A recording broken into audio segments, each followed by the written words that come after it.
Ladies and gentlemen, the video I'm about to react to, I think most of you have already seen it. It's from Vox. It's them who put this video up. It contributes hugely, and it shows that mainstream media is the greatest divider in this country. They perceive South Africa through a lens of race. It is always about racial divisions. They speak about, in this video, black poverty and white supremacy, as they say, and they attribute black poverty towards black people being oppressed by whites, and I think it's just pure garbage. If you are somebody who's reasonable, who's interested in facts and not, catchphrases and clickbaits, if you are really interested in understanding race relations and poverty, unemployment, the root of our problems in South Africa, you will notice that race doesn't even make the list in terms of the things that are wrong in this country. So these people are just saying that white people took all the world and they are oppressing black people. And I say that is ridiculous, that is garbage. There's nothing that a young black person who comes from a stable family with a father and a mother in the house is going to struggle. The problem with our communities is the culture of fatherlessness, the culture of degeneracy, and a lot of alcoholism, lack of responsibility, and alike. Those are the things holding us back. We do not create, we destroy. Instead of building, we loot. Instead of making sure that the money works for the citizens of South Africa, our government steals. Instead of siding with governments in the world that promote democracy, we are going to side with Iran and defend Hamas at the international court. That is what we do. That is what we do, ladies and gentlemen. Without any further ado, if you like my videos, please hit the sub button, hit the like button. You know what it is. This strip in Cape Town, South Africa, divides the beachside community of Strand from the township of Nomzamo. They're only a few meters apart, but the people on each side live very different lives. Strand has backyards and driveways. Nomzamo is much more dense, and the people here have fewer. You see, this is the problem. Already they are setting up that particular thing, and they're going to tell you that black people stay on this side where there's no services, and white people stay on the side where there's services. You'll see. Pure propaganda. Fewer basic services. Less piped water, less internet access, and Nomzamo is majority black, while the area across the line is majority white. If we use dots on a map to represent race, you can see how stark that divide is. If we zoom out to the whole city, we can see it's actually everywhere. And this is the case across much of South Africa. The color of your skin here often determines where you live. Ain't that amazing? It also Ain't that amazing how they just able to slide that in there, that the color of your skin decides where you live. Ladies and gentlemen, I want to know, where does Ramaphosa stay? Okay. Where does who's another? Where does Motsepe stay? Where does Mam Kiza stay? Ladies and gentlemen, let me ask these questions. I know a lot of professors at the university where I attend. Where do they stay, those people? They live among the whites. They live among the whites, man. So already there, that is false. This video is selling propaganda. Already there. Determines your quality of life. This map shows where jobs and opportunities are primarily concentrated in Cape Town. And this is where most of the city's black people live, in informal settlements called townships on the city's periphery.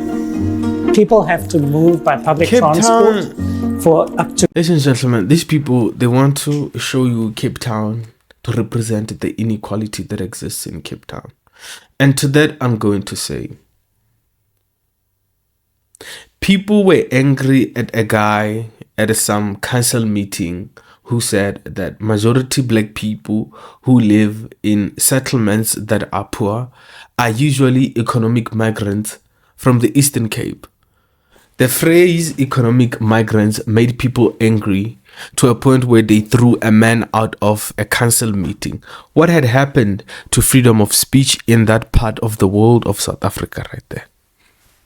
What has happened over there, ladies and gentlemen? Those people are economic migrants who settle themselves in informal settlements. And of course, it is going to take time. It is going to be difficult to get services there because the way town planning works. Okay, now I'm starting to sound like a clever black now. The way town planning works is that resources and infrastructure is designed to handle only a certain number of people. You go above that, you are causing the town planners to change the whole thing. God damn it, I sound like a clever black. Ain't that amazing? Ain't that amazing? These people, if you do not have the spirit of discernment, if you are not able to see through the mirage, mirror on the wall, if you're not able to do that, they'll run with you, man. If your IQ, there's problems over there, videos like this are going to play with you, and you are going to think, well, white people in South Africa really hate black people.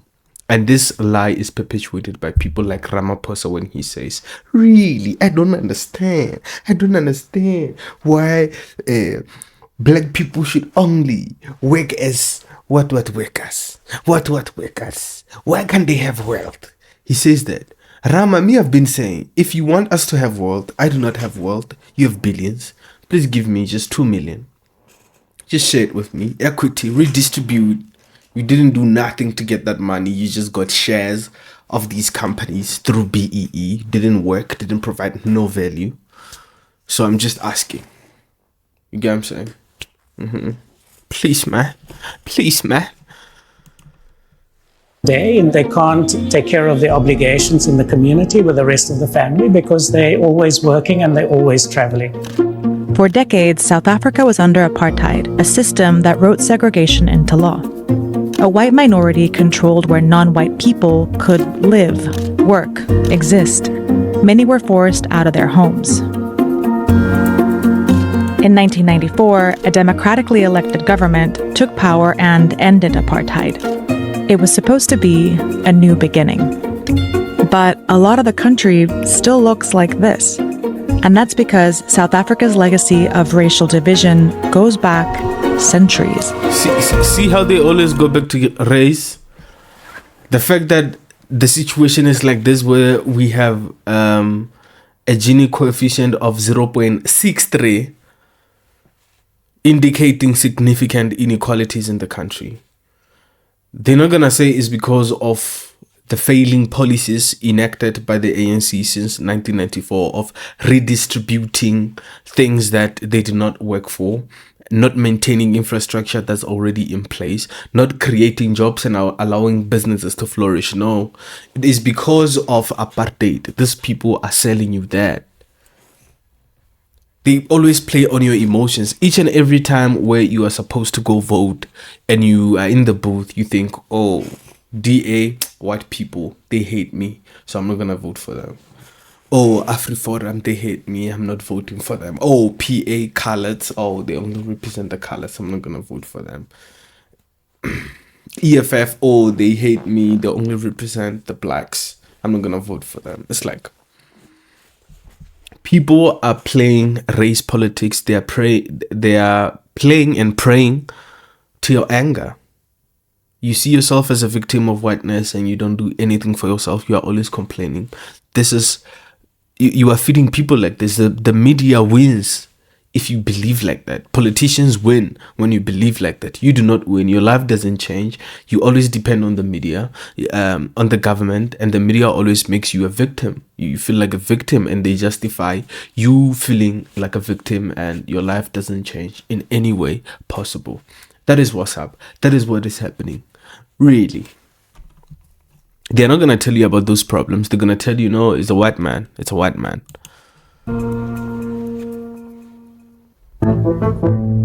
In the 1600s, the Dutch took over the southern tip of Africa to supply ships with food along the trade route to Asia. 150 years later, Britain seized it and named it Cape Colony. Many Dutch colonists moved here, further inland. Ain't that interesting that they're going to give us a history lesson? They're just gonna give us a history lesson. We do not need a history lesson from these people. Really. We just wanna hear what they think about the current situation. Let's hear them talk about apartheid, right? Specified where they were allowed to work or travel to.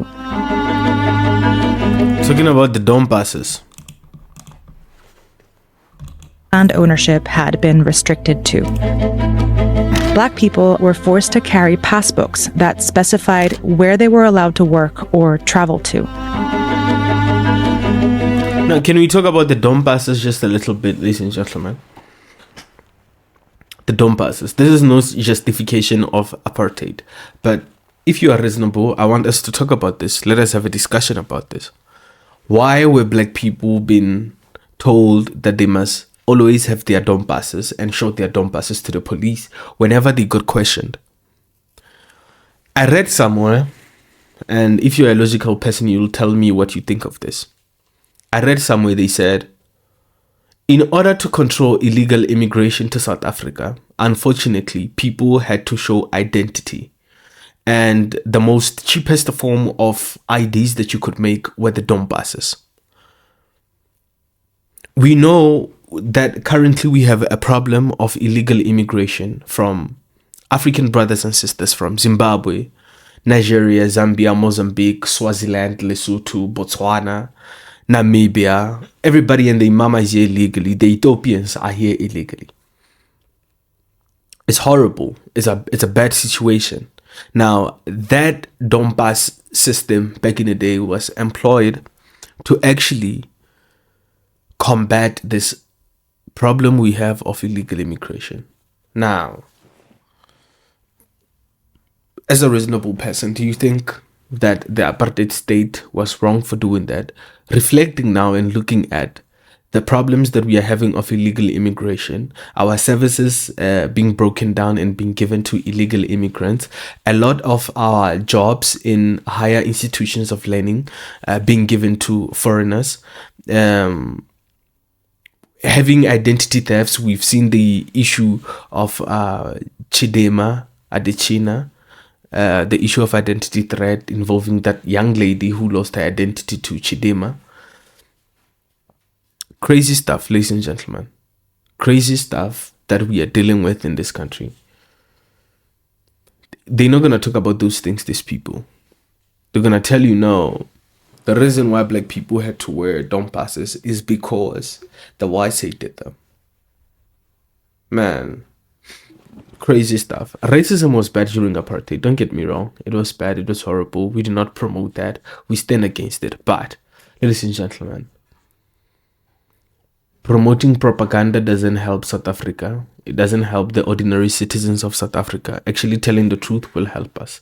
Perpetuating lies like this makes money for mainstream media. I mean, look at the views that these people got on this video. 13 million views they got from this video.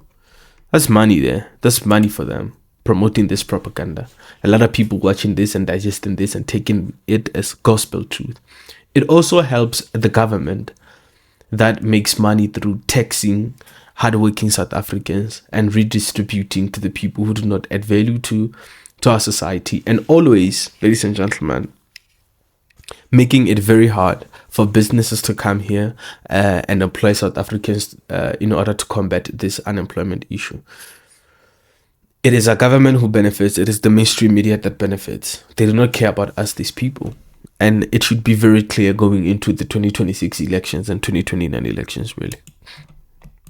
In cities like Cape Town, the Group Areas Act moved the remaining non-whites into separate urban areas. The most prime land and the land closest to higher valued property was allocated to white people. In 1966, the government declared that District 6 was now a whites-only area. The residents of District 6 received removal letters like this one that said living there was illegal because they were not white. Bulldozers drove into District 6 and razed it to the ground. We lived here. We had a life here. It was very traumatic for a lot of people. It's like ripping out someone's heart. I don't know. I don't 60 know much about District 6. This is the first time I hear about it. But I need to research something about District 6, you know? Me, I'm the type of guy to say, if I do not know something, I'll research, you know? We are not God. We do not know everything. But propaganda is propaganda, ladies and gentlemen. You know, for some reason, I feel in me that something is being twisted here, even though I do not know anything about District 6. I'll watch videos about District 6 and hear really what's up with District 6. 1,000 people were forcibly removed from their homes. This kind of violence against non-white people was commonplace around the country. But after decades of pressure, And you see what they're trying to do? They're trying to paint what was happening as if there was massive violence and black people were being killed a lot during apartheid. Ladies and gentlemen, TRC's own stats, the Truth and Reconciliation Commission own stats, say between 1948 and 1999, over 21,000 people died in South Africa. Majority of the deaths occurred between 1990 and 1994 as a result of the tensions that were between the IFP and the ANC. If you actually check between 1994 and 2016, over 600,000 black people have died at the hands of other black people, black on black, just like between 1990 and 1994, still black on black, ANC versus the IFP. These people will want to tell you, no, black people used to die, black people used to be killed. They will never tell you that the videos that they show you and the pictures of the police actually stepping in and fighting with the black people were actually the tactics they were using to de-escalate the fights between the ANC and the IFP. I mean, the violence had gotten so bad that the police had to get in and stop the ANC people and the IFP people from killing each other. Literally. That is the truth. People like this will never tell you that because it doesn't, you know, promote or satisfy their ideology or their agenda that they have. It is crazy. It is ridiculous. both from within South Africa and abroad, apartheid rule finally came to an end. The new government lifted restrictions on where people could live. Millions of people who had been excluded from economic development for centuries migrated to major cities looking for basic services and economic opportunity. Now, explain to me why so many people today do not have jobs as compared to the system that you say was oppressive of apartheid. This is not justification for apartheid, ladies and gentlemen. But the system that you are promoting so badly, saying is amazing and your government came in, or the new dawn, why is it that the quality of life is more lower as compared to what was happening back then? People had jobs, people had stable families. Black families actually thrived back then. It's people like this, men like this, who do not live in townships, who do not know the black struggle, who are going to tell you, no, the reason you're struggling is because of white people. In fact, I think probably he has a lot of research saying black people are victims and white people are their oppressors. Man, people like this, man, it's evil, if you ask me. Prospect of employment, the most rational, logical choice to make is to migrate to an urban center. They settled where there was empty land, creating townships on the peripheries of major cities, like Cape Town. The government built millions of homes and expanded clean water and electricity. But it had a number of unforeseen consequences, the most important of which is that the only land that could be used for the public housing program was on the periphery of the city. And for why are they not addressing the fact that the people who are coming here who are black just came from here in the Eastern Cape and they must move from here to here? And, you know, we must get the government of the Eastern Cape to actually work and provide services for these people. These people shouldn't come here and look for jobs here. They must find jobs here. What is so difficult about that logic?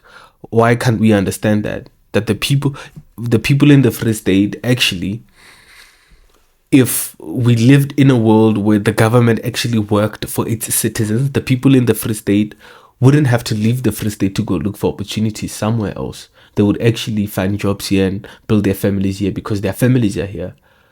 But this government is contributing towards families getting disintegrated, being scattered all over the country, looking for opportunities that are not there, because we are currently living with an unemployment rate for people who are between the ages of 15 and 35 at 68%. That is not sustainable. That is not sustainable, ladies and gentlemen. What is so difficult about understanding that logic? That you do not need all of that housing of... These people have land here in the Eastern Cape. The land in the Eastern Cape is amazing. The landscape is amazing. These people would actually prefer building in the Eastern Cape if opportunities were in the Eastern Cape. Honestly, they are just economic migrants from the Eastern Cape. The same as in Johannesburg, the same as in Cape Town, and the same as in Durban. That reason, a brilliant intention to overcome the apartheid legacy, unintentionally reproduced the very same legacy it was trying to undo. Man. Today, 60% of the mostly black population of Cape Town lives in these townships at the edge of the city. This is crazy. This is just a lie. It pisses me off. I think we are going to end the video there, ladies and gentlemen. These people are just liars. That is just propaganda right there, ladies and gentlemen.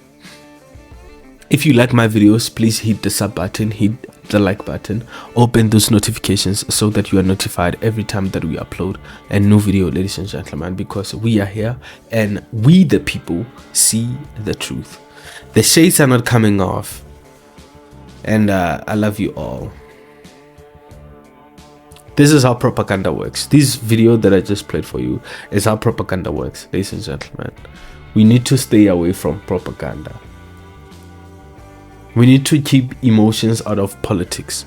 If you come with emotions, politics is not for you. Unfortunately, it's not for you. Please stay away. Let the people with the car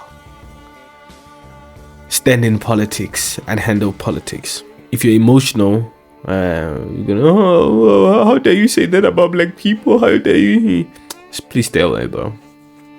We're not trying to explain none of that to you. If you do not hear us about where this country should go in terms of prosperity, that the government must stay out of our lives and we must work together and we must associate with whomever we want to associate with, it doesn't matter skin color, and we must treat everybody on the basis and the content of their character instead of looking at people through the